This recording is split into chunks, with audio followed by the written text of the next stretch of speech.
Hey guys, how's it going? Adrian back with you for another video. So, as most of you can probably tell, I'm currently doing townhouses here in Ancaster, which for those of you who don't know is a part of Hamilton. Anyway, so just want to show you my progress so far. Or our progress. I'm actually working alone today. Usually I have Kyle. But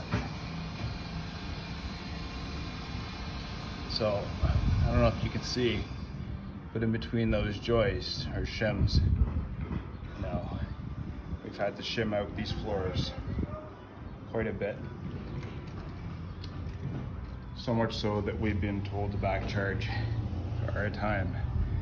Foundation, as you can imagine, wasn't the greatest, but either way, we'll make it right. So here we have 2x2 strapping. So I nail these with my Pasto strip nailer. I have a dedicated strip nailer just to nail this stuff. And these are hardened 2 1/4 nails that are meant for the concrete. Now, I know that it's not good for the piston or the driver, whatever you call it, but I just can't justify doing it by hand.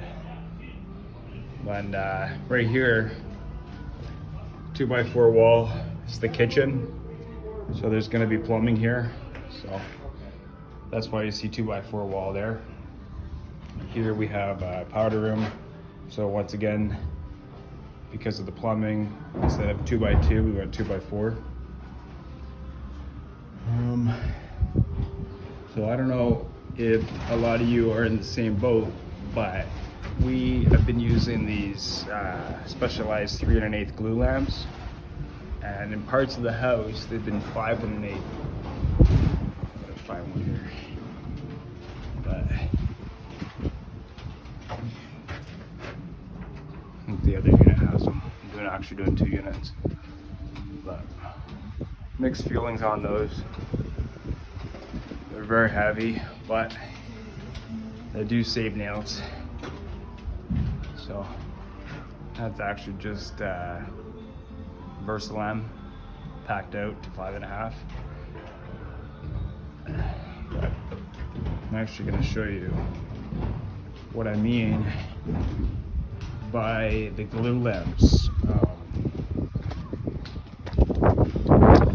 So one thing to know with glue lamps is, unlike LVLs, there is a top and a bottom. Although they are engineered, they will mark the top, so don't get that confused, as you might run into a problem. So that would be the bottom, but although it is covered, they do show the top. So that right there is 5 1/8, and it's a 20-footer, and I'd say it's at least 300 pounds. We put them in by hand. Probably shouldn't have, because we got the machine right there. But it's done. But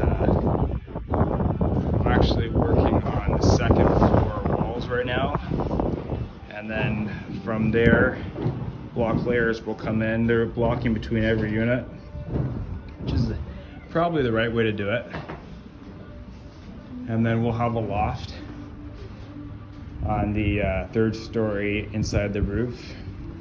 And then I'm gonna try to show you real quick.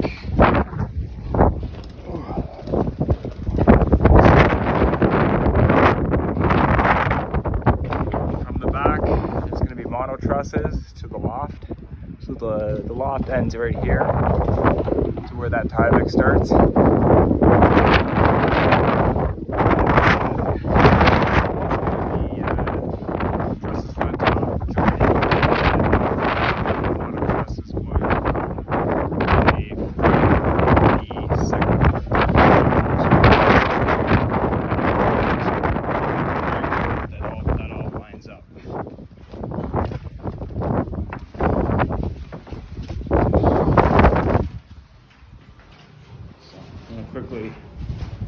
show you upstairs. It is about 3:15 on a Friday. Sounds like the block layers are getting ready to start. So I will probably leave soon and let both the 4-man crews beside me feel like they have a chance to catch up. No, I'm just kidding. Where am I? But okay, well, let's go upstairs and get a better idea of what's going on here.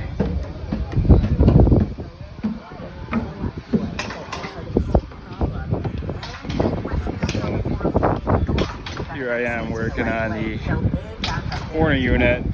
So basically, I'll give these block layers a chance to set up and do their block. At least I can keep going in the meantime. What else to add? I'm just going up this wall. Guys, with walls that are just over 4 feet, I don't go measurements, I score them up with a sheet. Obviously, I would check them up with the level. This here, I don't know if you can see, it's Ox Thermoflag. And to be honest with you, it's my first time working with this stuff. And I still don't know how I feel about it.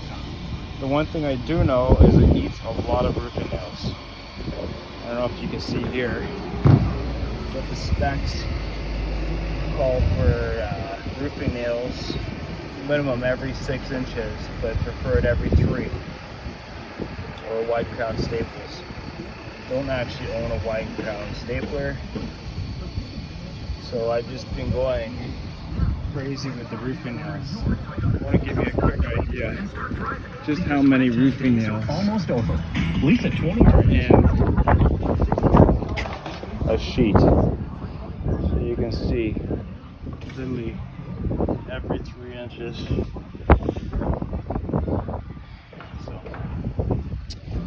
So long story short, we started 2 days after everybody else, and you can argue that we've got the most walls up, but for those of you that are in the trade, you can understand that if you start last, you get the best units. So that explains that job. Basically what I have here is a 14-12 scissor truss that'll tie into there. And then I actually have in my loft, which starts from here back to there, I actually have a tall wall again, a beam on top of there, and then a tall wall again continuing it up. So, not the most straightforward units, and there is a bit of work to these units, I'm not gonna lie. But here's the mess, but it is all getting done. And yeah, so here, so you can see the shims we have under each joist. We ran mason lines because block layers here can't seem to run a straight wall to save their life. So we've been correcting. Last thing you guys want to do, framers, is let the block get locked in, that cavity get locked in, and then there's no way of shimming that wall straight. And then not only would you get a terrible floor, but the problem is we'll only carry themselves up to the roof. So we took that time to get that ready and straight so that the homeowner gets a better end result of the house. This is actually the supers, the builder supers house here. And I'm also doing this one here. But so yeah, guys, take care of what you do. Try to build the best you can. And in the end, you'll benefit because your reputation will carry itself.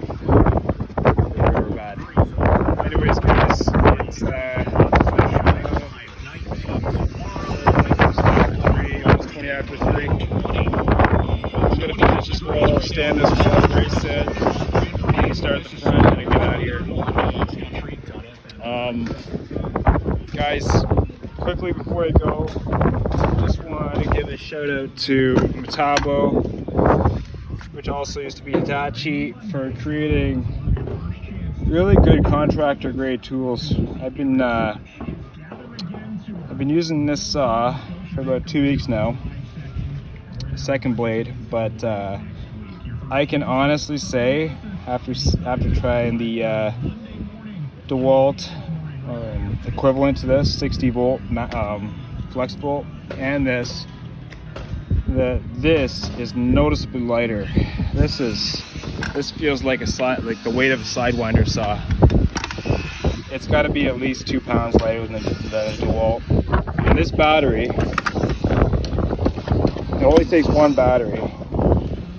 And although I think it's only, don't quote me on this, a 4 or 5 amp hour, it will last longer and do more cuts than a 9 amp hour DeWalt flex volt. Not only that, the batteries are way cheaper. So guys, something to consider. I know Metabo / Hitachi have a really good track record with their nail guns. Nail guns, they use their hose, it's their that's the A5 Hitachi. But no, they build really good tools. So I took a flyer on this one. I got it from toolbarn.com for $199. Get this, it came with the saw, the battery, and a charger for $199 US. Guys, I think that offer is still on the table on their website. That's toolbarn.com. And if you are in Canada, obviously don't ship to Canada, but you can use a third party, myus.com. And as long as you cancel your subscription within 5 days of receiving your order, it costs you nothing. So guys, $199 US, comes with a battery and a charger. Guys, you can't beat that. Anyways, as I say, I'm about to take off, but guys, wishing you an amazing weekend. To all the fathers out there, happy Father's Day and have a great weekend. Take care and bye for now.